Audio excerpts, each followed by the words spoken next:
Welcome to Choosing a U.S. Institution. This is Sean and Yasmin coming to you live from Education USA at Amadis, Cairo in Egypt. Good afternoon. Both Sean and I are Education USA advisors. Did you know that there are Education USA centers with free sessions in over 170 countries? Be sure to reach out to your nearest advisor for more information on studying in the United States. We want to thank you for taking the time today to log into this webinar, and we hope you'll stay with us for the next 45 minutes to an hour, and we want you to do this as an investment in yourself. So welcome. This webinar is especially for you if you can name fewer than maybe 10 colleges or universities in the United States.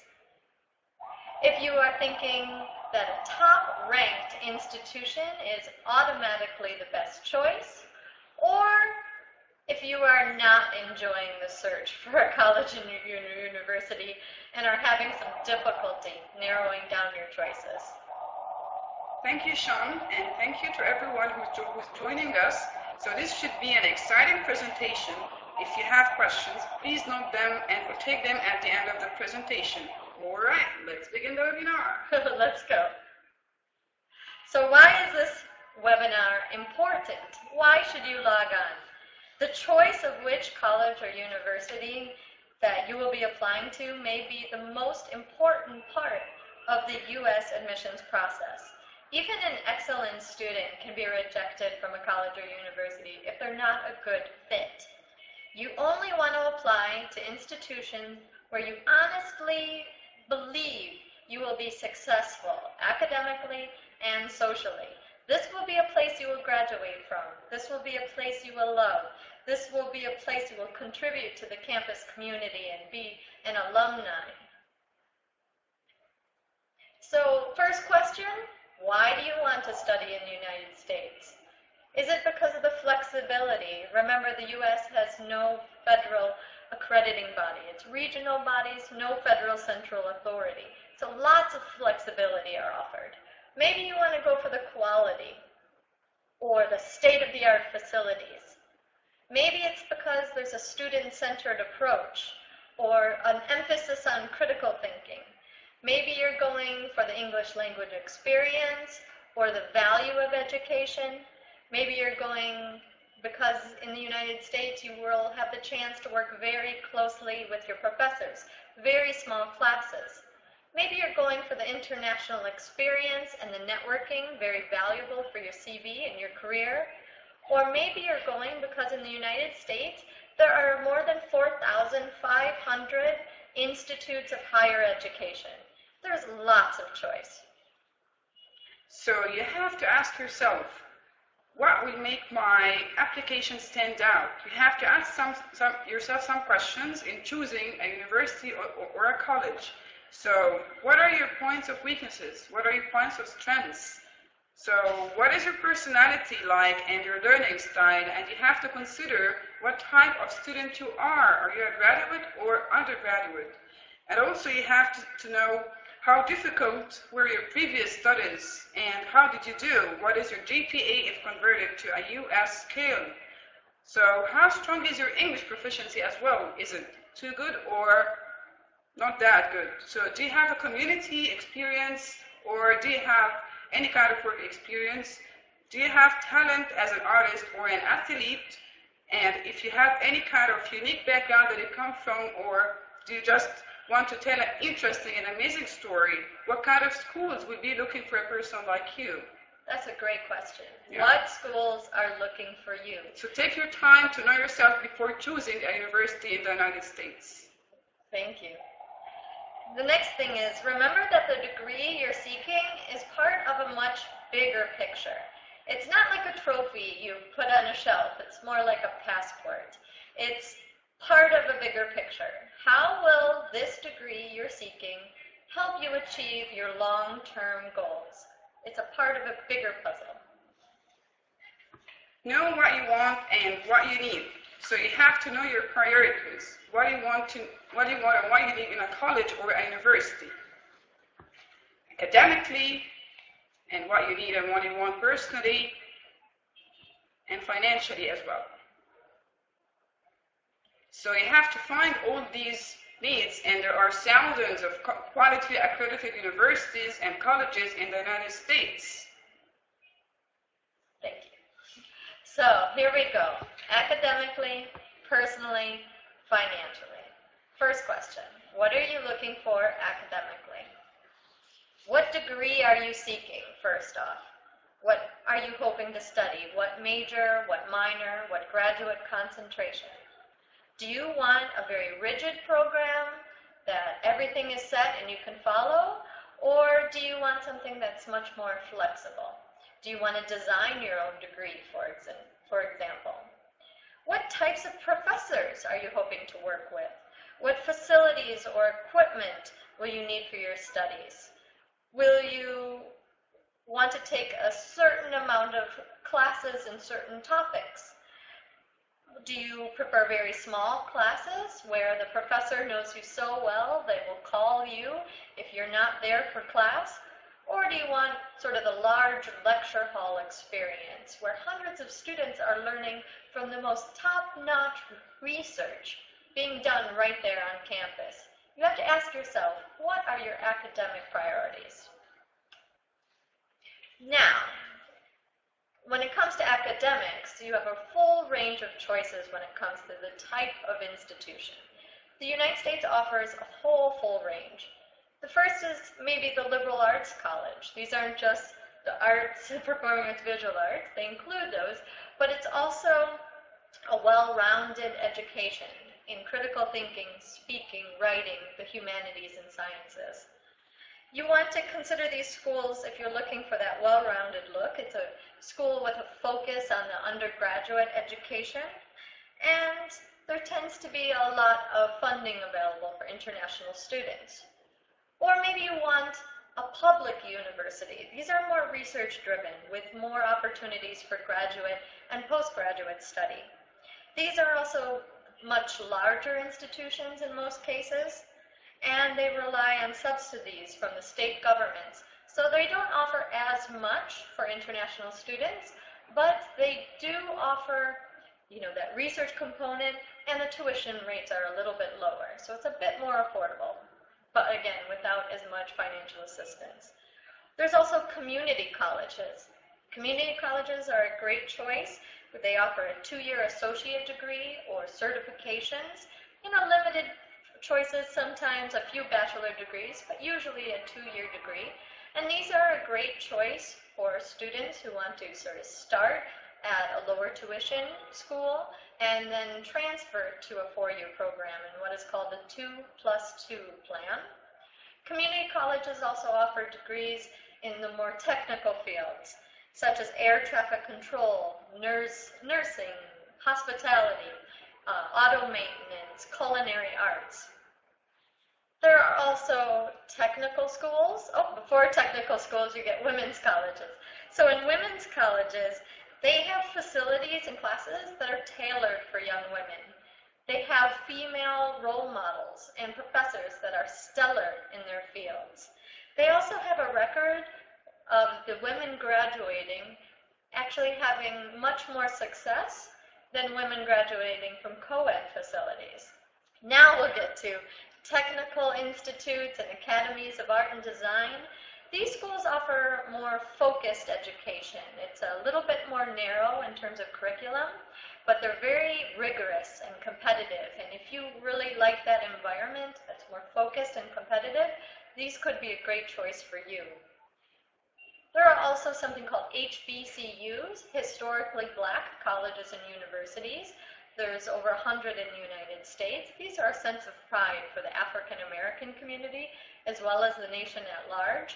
And they tend to have very culturally aware curriculum and teaching styles. And they also have a very progressive education in most cases. There are also a handful of what they call work colleges, and these offer an opportunity for students to work towards their tuition by working on a ranch or a farm, sometimes an office or a campus facility. There are also hundreds of online distance programs or programs that are combination, partially online, partially on campus. And these offer a unique opportunity with more flexibility for some of our international students. And there are also hundreds of professional schools, law schools, medical schools, journalism schools, pharmacy, business, veterinary, dental.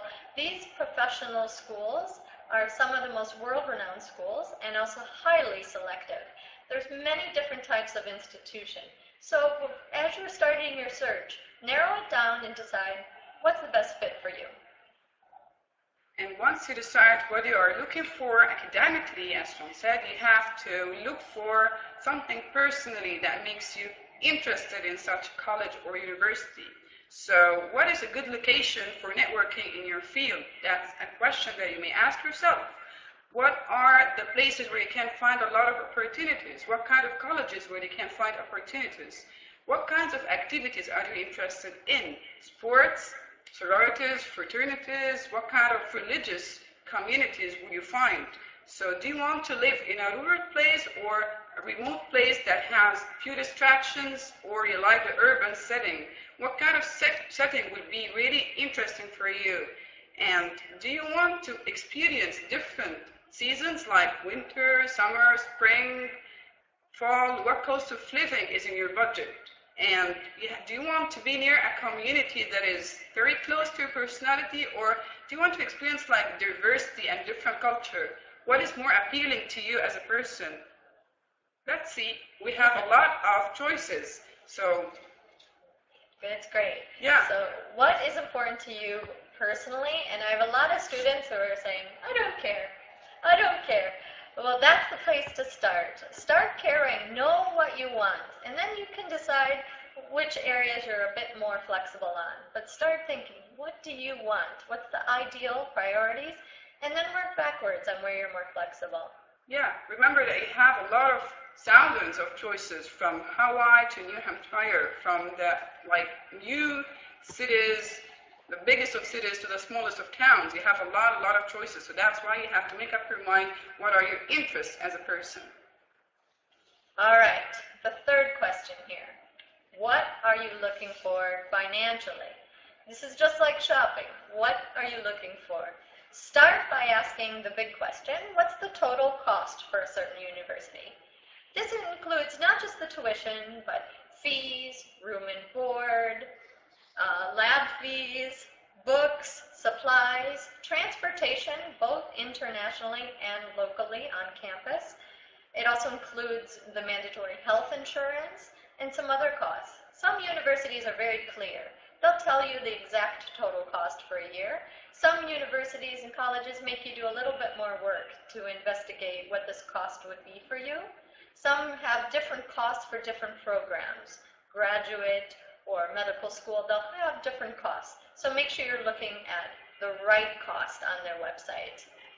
Once you figure out the cost, you can figure out the next big question.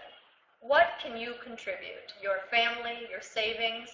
Remember, a lot of students who come from an American background have been saving since sometimes before they were born, saving and saving for college. So what can you and your family contribute? Most universities will ask you to answer this question before you get to the next part, which is what financial assistance is available. Do they offer scholarships?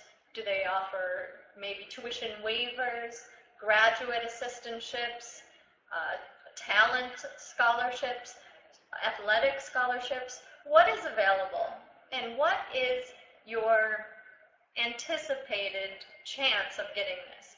Realistically, looking at your test scores, your academic record, your abilities, your history, your financial need, honestly, what is your chance of getting this? Then you can figure out the projected net cost for a certain university. This is important. It might be a range, but it's an estimate on what you would pay for this university for 1 year. Answering this question is a big step because it's very important for not only enrollment, but for your student visa. Can you pay for 1 year, sometimes 2 or 3 years? Can you afford this? projected net cost. Remember that the admissions or the international student office is your best contact to have these conversations. They are there to help you. They will also help you determine if maybe you're going to need other sources of financial aid. Maybe you're going to need a contribution from your home institution or your home country, maybe from corporations or foundations, or maybe awards, things you find during the different searches for financial assistance. Or maybe you'll need a little bit of help from one of the U.S. exchange programs, such as Fulbright. Those are a little bit less, but always start with the university first to know what are you going to need to reach this. Remember, you have to be able to afford at least 1 year of the projected cost for this institution in order to apply for that student visa. Okay, so in your search, there are a number of search tools and resources that are available to you, and these include BigFuture on collegeboard.com, Petersons.com, PrincetonReview.com, MREs.org, EducationUSA.state.gov, and many more. As you're searching, keep detailed notes on both the academic, personal, and financial details of each institution you're looking at on your short list. How many students do they admit? Is it a flexible program or a rigid program? Do you like the professors? Maybe they have a new facility opening in 2016 and you want to be there to see it. Maybe it's the personality of the university fits you, or it's laid back like you are, or adventurous like you are. Maybe they have a mission to help the global citizen. Maybe they have a financial projected cost that fits your budget.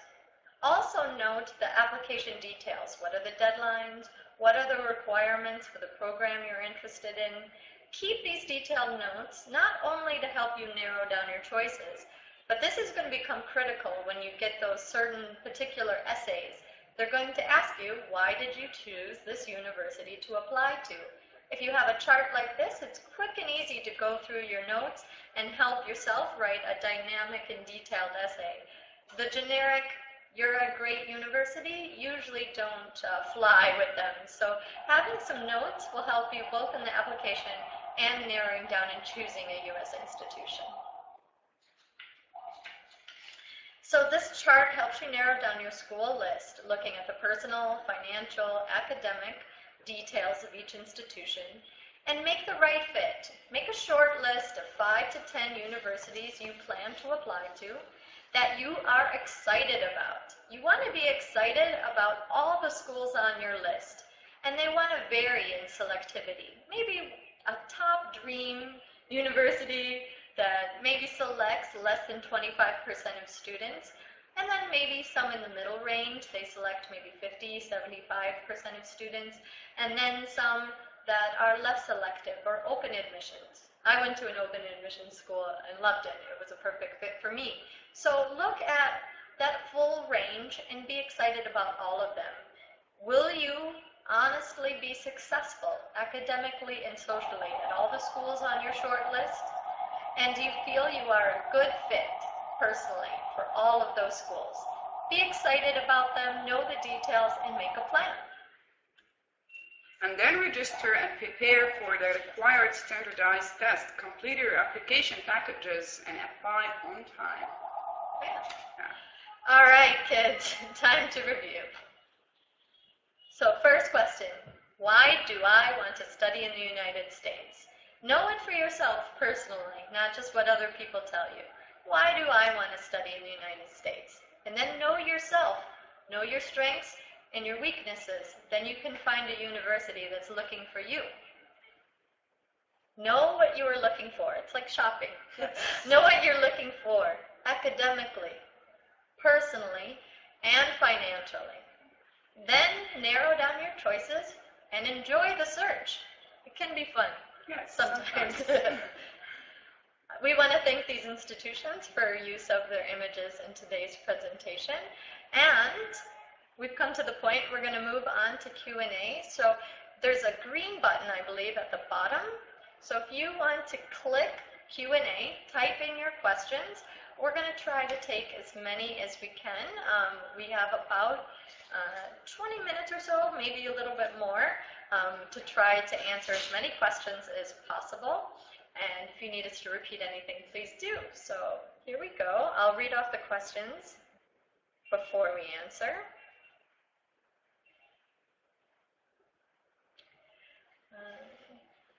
So, do you need a visa to study if you have a Canadian passport or an international passport?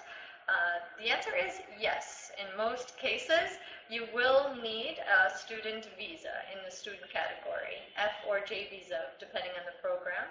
You can also study under an M visa, and those are usually for programs such as flight school or culinary school as well. So yes, anyone with an international passport will need to apply. And then what are the additional admission requirements for an international students? So the admission requirements, it differs from a university to a university. So you have to go to the website and study it very well to know what are the requirements that this college requires. So we have basic requirements as TOEFL, IBT, or other tests. So it depends on the college itself. You have to actually study the websites very well to know what are the requirements of each college or university.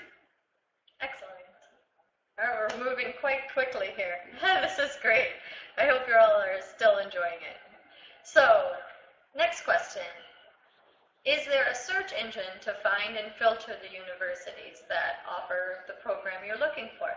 Yeah, we did list a few at the end of our presentation. All of them you can get through educationusa.state.gov. We list links to several other search engines, but some of the most popular are petersons.com or collegeboard.com, Princeton Review as well. Those are the most popular search engines, but again, there's many, many more, and you can get to them all through Education USA's website. The other things you want to do is not just do your search online. You also want to go through some of the publications, such as the Big Book of Colleges.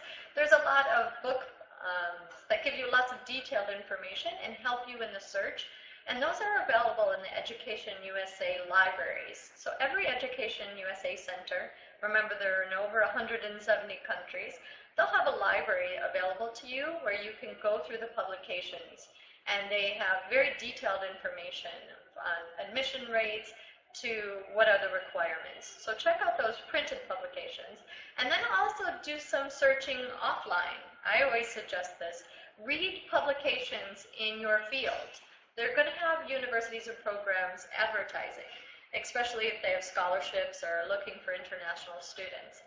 Look in the back of journals, magazines, or websites and associations specifically in your field. You will find universities and colleges that are looking for students like you. Also talk to professors or teachers or people in your field like mentors who you really admire. Where are they currently teaching, or where did they go in the past? Ask around, ask a lot of questions. I actually found my graduate program through a magazine. Unbelievably, I just saw an article, and the program they were describing seemed to really fit me. So I didn't find mine on a search engine. I found it by reading a lot in my field. But the search engines definitely help a lot, so definitely start there, but also look at printed publications and do some work offline as well. Yeah. You want to take the next question? Yeah, go ahead. How much does it cost to do a PhD in the public university? Are there scholarships offered by either the U.S. government or, and then does? Yeah. Is there, okay, I think this is a different question. But, so the question is about the cost of PhDs. The cost of PhD at public university, again, they're going to vary completely, and it depends on the number of years of your program as well. So start by looking at the universities. It's going to be hard to pinpoint an average for you because the type of program, the field of study, make it vary completely. So an average wouldn't really be realistic. But but there are scholarships available. In most cases, such as the Fulbright Exchange Program, they do offer scholarships that help with the research component. So you would be receiving your PhD degree from your home institution, but for the research element, to go for a year of research, for instance, in the United States, those grants are definitely available. So you'll find a lot of those research grants. You will find PhD programs that are fully funded, and those are usually considered graduate assistantships, where you would be receiving a full stipend, living stipend, tuition paid in most cases, and you would work as either a teaching assistant or a research assistant. In most cases, those are available as well. Sometimes you even find those on the employment section of a university's website, not just in financial assistance. So look in a couple places, but they are available. And again, look at the universities for their total cost, because an average wouldn't necessarily make sense. So definitely do the research. Now, And then, sorry, I go have ahead. like the same question. Two people ask the same question, which is interesting. Some people are asking about TEFL as a field, if this is available in the United States. Yeah, it is, and you'll find a lot of colleges and universities actually offer studying, which is teaching English as a foreign language or teaching English as a second language. You'll find this field a lot in different universities and colleges. Petersons.com can be one of the best resources for you to find this kind of field, or this kind, like any kind of degree or master degree in the English language, not just TEFL or TESOL. You can find a lot of different graduate scholarships for English language, and as well it can be like assistantships too. You can go and teach there and receive a full stipend in return to studying TEFL or having this master degree in TEFL. Yeah, so it is available, but you just have to do the search very well. Excellent. Yeah. Let's see. We have so many good questions here. There's sound problem. Oh, this was earlier, so I hope it was fixed. So nothing over here. We're good. So how do universities use the GRE scores, your exam scores? Do they use the last score, or an average of all the scores? Typically, they use your best and latest score. In most standardized tests, from English proficiency, IELTS, TOEFL, SAT, GRE, GMAT, most of the tests are valid for approximately 2 years. Okay, this is going to vary, so always check, but they're good for approximately 2 years. So if you have a good score, you can use that to apply for different programs for approximately 2 years after the test. If you redo the test to get a better score, and you get a less score, you can always apply with the first score and use that if it was in the last couple of years. So definitely it's the best score and the latest, that combination. But if for some reason you don't improve over time, and your other score is still valid. So they look for the score that you submit. If you do submit to a university the score without knowing it, so they're sending it directly before you know the result, that can be a little scary. But if you want to do that as well, especially if it's your first time taking the test, you can have the score directly sent to the universities as well. And I'll just do the next one because I'm very passionate about it. And then we'll do, if you can do the next one. So the next question is one of my favorite questions. So what's the difference between a liberal arts school and a big public research university? I love this question because I went to a liberal arts school and am passionate about the liberal arts education. And I think it's a great choice for a lot of international students. But I have friends and an interest in my future going to a public research university, and I see how they have unique offerings. So with a liberal arts school, you get a very focused education, especially for undergraduates. You're learning a little bit of everything and can do some cross-sector thinking. So my major was in dance, undergrad. but I had to take 2 science classes.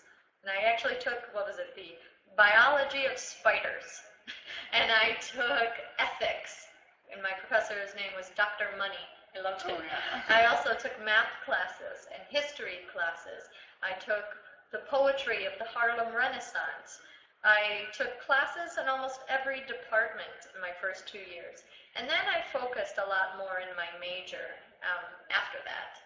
So it gave me a well-rounded education, and I got to think, how does my psychology class apply to choreography? And I could do some creative things. How does my ethics class have to do with biology? So I could do some cross-sector thinking. At a big university, especially a public university that's research-driven, there's a lot more opportunities and focus on the graduate students. Now, the undergraduate education is also very emphasized, but it's a little bit different because the research is driving what's happening. So you're getting the most up-to-date research is emphasizing or influencing, that's the word I'm looking for. The up-to-date research is influencing what you're studying. So you're always on top of the latest. And it's very, it's also well-rounded, but it's definitely a little bit more focused. People stay in their departments, for example, a little bit more in a public university. And you don't get that one-on-one attention as much at a smaller university like a liberal arts college. You might get invited to dinner with your professor. You'll definitely get a lot of one-on-one attention. You can often design your own degree, for example. Public universities, you're part of small groups, big teamwork. A lot of your classes might be a little bit bigger. Of course, there's still one-on-one attention, just not as much. So they both have their benefits. And it kind of depends on the environment you're looking for and the type of curriculum. So always look at not just the degree name, but what are the classes you would be taking to complete this degree? What does it mean? Because an engineering degree in one university is going to be completely different from an engineering degree somewhere else. So look at the details, and you'll see that you have far differences in those two. So that's a bit of a ramble for me, but I'm very passionate about this. I definitely look into both options. So do you want to do... This question we answered it before. Yeah, we answered that. Can you tell retell the slide containing university A and B and C? So go back inside. We'll show you. This is just an example. A student is asking to see this slide one more time. So we're just showing you a random example. None of these universities are real, and none of these numbers are real. Yeah. But it's just an example of the type of things you might want to take notes on. None of these are real cases by any way, but these are things that you can look at. Let's see. Regarding the shortlisting and somebody's interested in MBA and some other person is interested in PhD program, biological sciences, genetics, so you can actually use, like what I said, petersons.com to just shortlist the program you are interested in, whether it is master degree or PhD. So petersons.com is a great resource for graduate studies, whatever they are, and you can find a lot of different majors. So you can just choose your major, and then you can actually filter your choices and narrow down your choices and get to every university and see what is available, if they have scholarships, if they have what are the settings of these colleges, what can be comfortable to you, and then you can choose, and then you can actually contact the admission office directly if you have any more questions that are not highlighted in their websites. Great. Another question coming in. We got questions coming from everywhere, from India to everywhere. So it's great to hear you here in Egypt. So hello, everyone.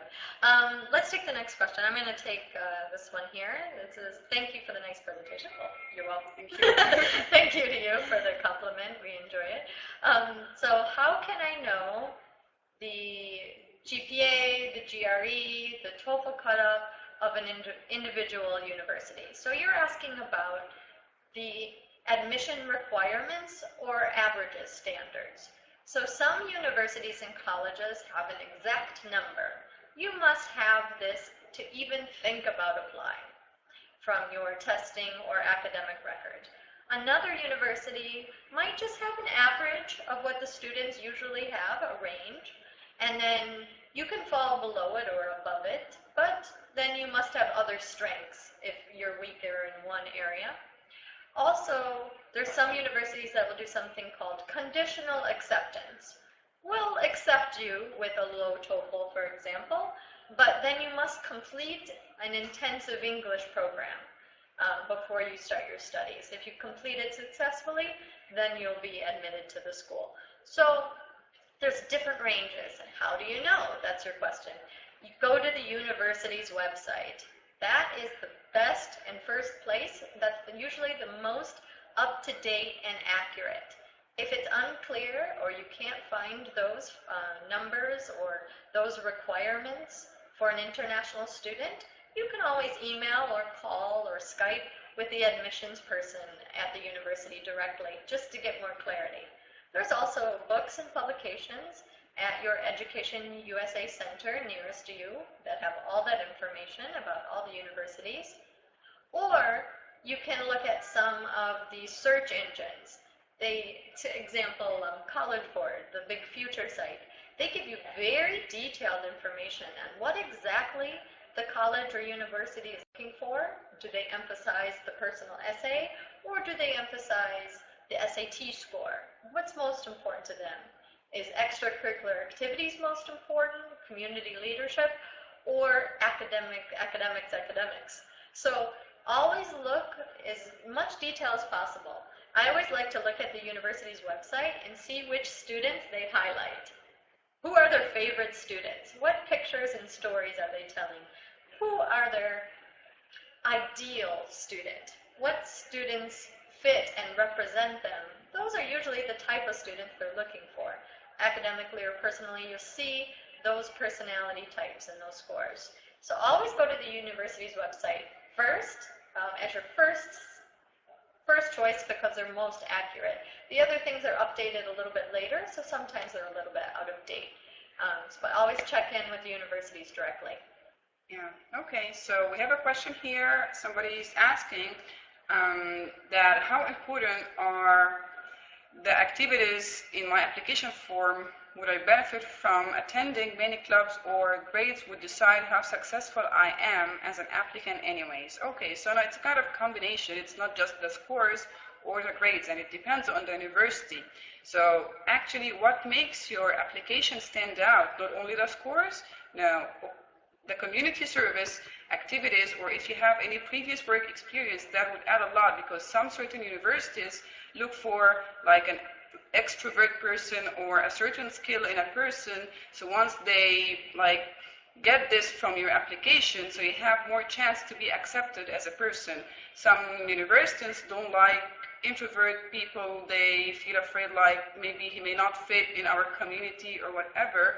So that's why being like an active or dynamic person, or helping others, or having more personal skills, or exposing to different culture, maybe different people, getting to know, like maybe being cooperative.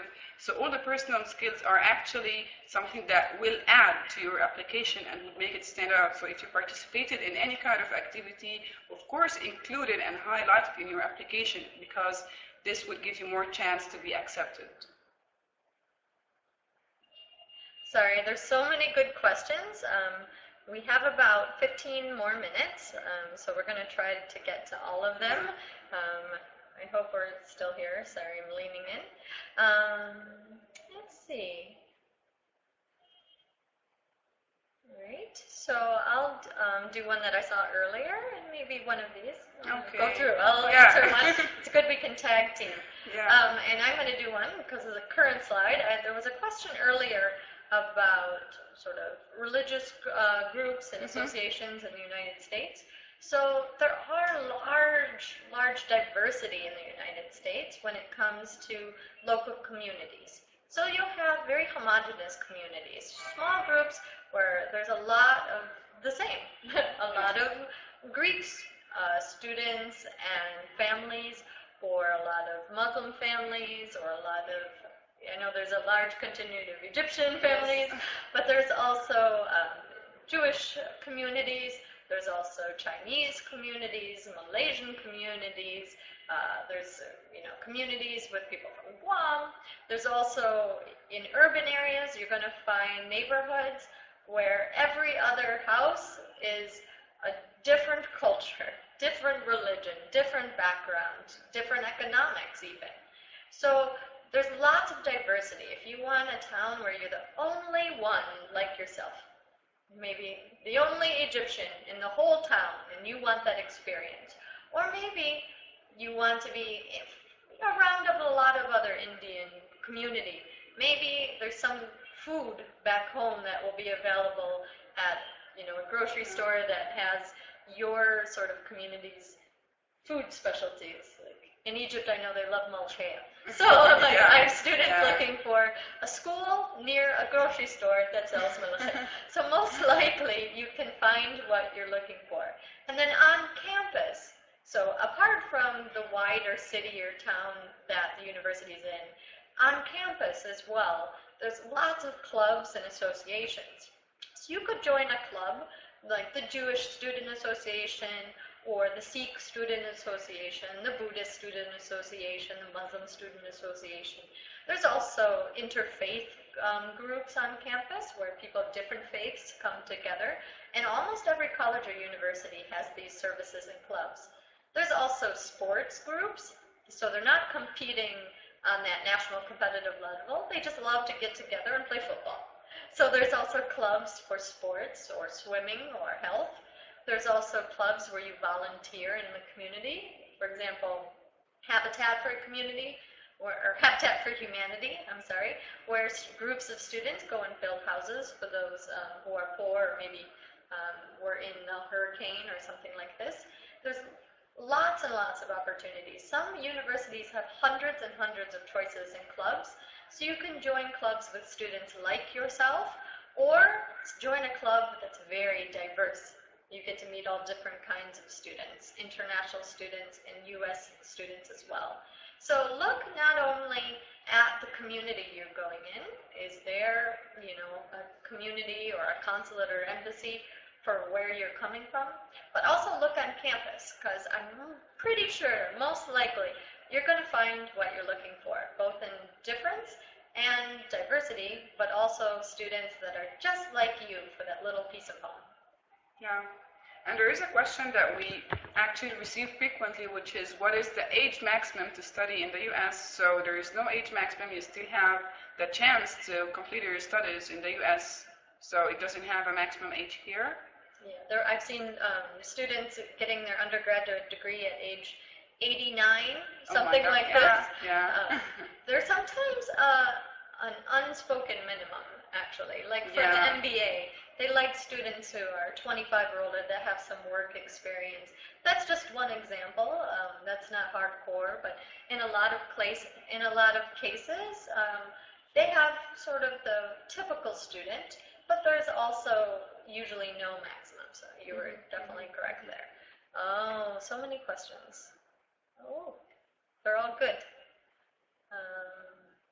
Are there paid internships for freshmen? So usually most internships for undergraduates are available and are usually unpaid in most cases. You can get paid internships if available. Those usually are 12 months during your studies. You can do them afterward or during. You'll hear terms like OPT and CPT, optional practical training, and curricular practical training. The curricular practical training, my mouth is going crazy.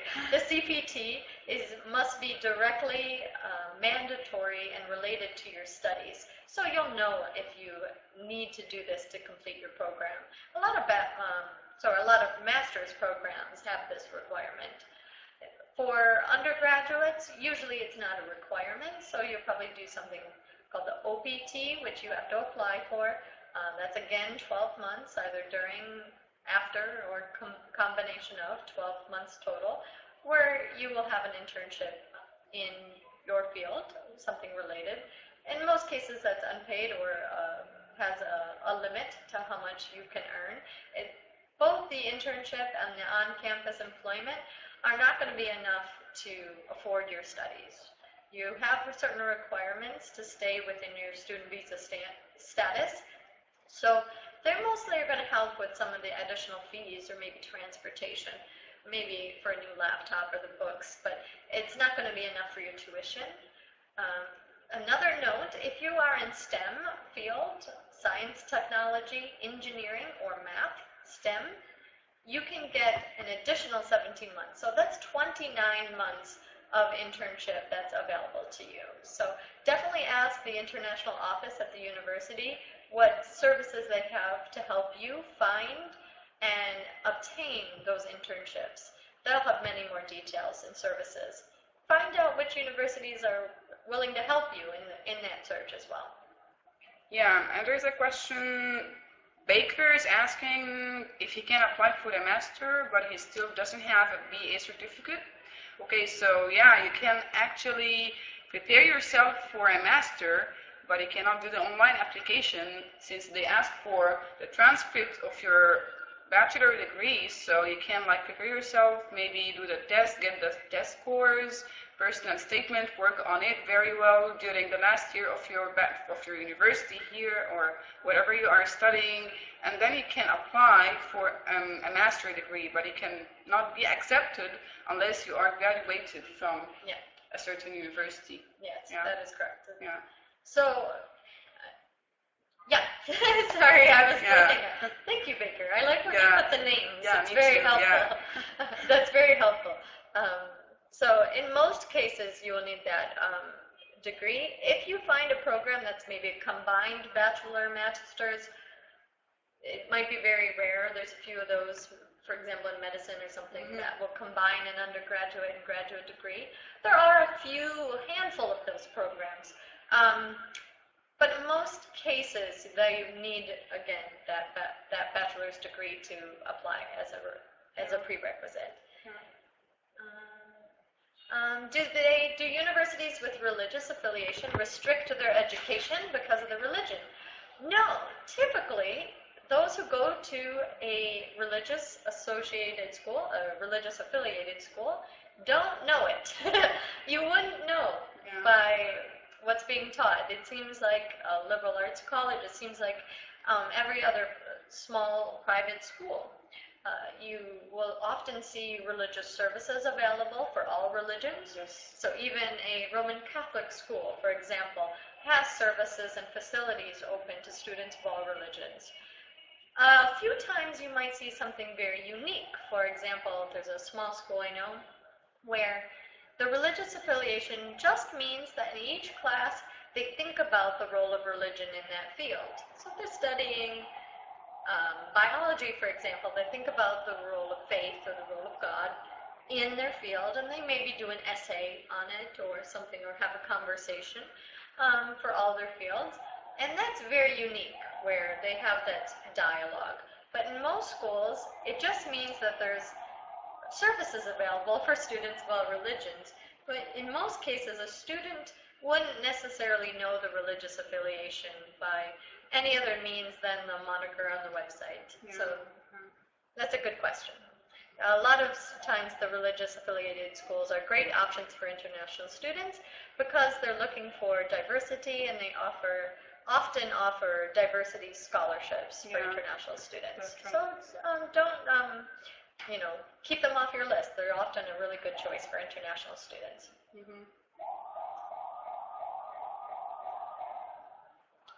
Sorry. We're going to take probably one or two more questions, and then we'll give you a little bit more detail. So I hope you're all still with us. Send us a message if you're still online. Good to see you. This question? It's a little Which is more important, GPA or SAT? Okay, so what is more important, your GPA, your academic record, or your exam results, your SAT, for example, or GRE? So what's most important? There's 4,500 higher education institutes in the U.S., and they all differ. The great answer, my colleague who did the previous presentation said, it depends, and that is so true. You have to do some research, know what they're looking for. If they have more of an emphasis on SAT or your academic record. What they're trying to really figure out is, will you be successful there? Will you stay for 4 years, 2 years, depending on the degree? Will you stay? Will you graduate? Will you succeed? Will you be happy academically? So knowing your test results and your academic record helps them figure out, is this person going to stay, be successful, be happy? So for a lot of institutions, especially those that are very selective, those that take 7%, 3% of students, 10%, those very selective schools, for them, everything's important. Usually the SAT, the GRE, the essay, your extracurricular activities, your letters of recommendation, everything is important. For some of those lesser selective schools that you're also going to be excited about, they might have an emphasis on one piece or a couple pieces over other pieces. So always check with them what's most important to them, or are they looking for everything? Yeah, some people were asking, how can I get a scholarship? That's the point. The scholarships, actually, it's offered to someone who is very competitive or someone who has a skill that or is unique and different from others. So the scholarship, they sometimes ask for like a GPA, maybe 3.8 to get a scholarship, but like to study there, they require minimum GPA 3.2, but this is without scholarship. I mean, they don't offer any kind of financial aid with 3.2 GPA, but they offer financial aid with 3.8. So the scholarships are for those who have like high score in some specific test that they require. So it depends on the university itself. What do they offer in their scholarships? Is it full tuition or half or maybe quarterly scholarship? It depends on the university. So you can have a chance to have a scholarship in any university, but you have to study the website of it very carefully to know like how many international students every year are offered scholarships and what are the requirements to get it, what are the chances to get this scholarship. Like email the admission office and ask them frequent questions about the financial aid, or maybe you can just email the financial aid office directly and ask them specific questions. Great. We'll have time for one more, so yeah. I figured out what it is. Lucky last question. Oh, you're off the screen. Okay. Jump in Yeah. here? There we go. All right, so you're still with us, everyone. Actually, we've picked up a few people, so welcome new people who've come in during the last couple minutes of this presentation. So, the last question is about accreditation. What is it? Why is it important? And how do you know if the school you're applying to is accredited? This is a great question. So, accreditation means it's a good school. It's got the thumbs up. Yeah. It's got a like, if you will. So, if it's accredited, it means that in a review body, a group of people, an organization has gone to the school. They've reviewed how the teachers teach, how the professors teach, what are the materials, what are the course offerings, what are the quality of the facilities. How good is this school? If it meets the requirement, it's considered an accredited school. If it doesn't meet the requirements, they do not receive their accreditation. And those accreditations aren't forever. The university has to renew them often to be an accredited school. So an accredited school also can offer you a student visa. If they don't have accreditation, they can't offer you the visa, or it will actually be the I-20 form where you apply for your visa. It's too far. But to even be in what's considered SEVP, certified school, to offer the I-20 offer for student visa, you have to be accredited. So an accredited university, there's not a national body. There's not the U.S. accrediting system. There's regional accreditation, and that's what's most powerful. Now, you can't go around and search all these regional accreditations. So there's a good site that we often offer, CHAE.org, And if you lose the link or aren't sure, always reach out to your Education USA office. The advisor near you will answer your questions in email or on Facebook. So once you ask them, you'll get the link, chae.org. You go into the database and you just look. You can look by region, you can look by state, you can look by the name of the school, which is often. Make sure that they are certified. And the Department of Homeland Security as well has a database where you can look for schools that are accredited. Find the schools. Where you're going to find a lot of not accredited schools are those online programs. There's a lot of scams out there where they just want your tuition money and the degree is worth nothing. So always make sure that it's accredited, not only for you to go there, but also that the degree has some merit and will be certified when you return to your home country. And also make sure that online degrees are recognized by your Department of Education, your ministry back home. Always want to check that. What the degree you're coming back with will have some value back in your home country. So accreditation is very important. There's thousands of accredited schools that are considered really good schools. So sometimes I think accreditation is more important than the rank. Rankings aren't official in the US. They're sort of highly influenced. So accreditation is the most important thing to look at. And then, does it fit you? And speaking of, does it fit you? We have like 10 seconds. The next presentation is something to log into. A colleague of ours at collegeboard.org, she's going to be talking about, I believe it's she, I think our colleague at College Board will be speaking about how to find that right fit for you. So that's the next topic in today's International Virtual Fair. Just some notes on wrap-up. Yeah, stop by our virtual booth to talk directly with Education USA advisors today. Check out our new Education USA Interactive series, which debuts today, HTTP, whatever. Yeah, find your local advising center on our website. Follow us on social media for updates. So again, thank you. Thanks to Yasmin. Shukran. And shukran. Thanks to everybody online. So you can also reach us. We're at Study USA Egypt on Facebook. So Study USA Egypt, we're the Education USA Center here. This is Sean and Yasmin logging off, and we hope you enjoyed it. We hope to hear from you soon. Thanks again. My son.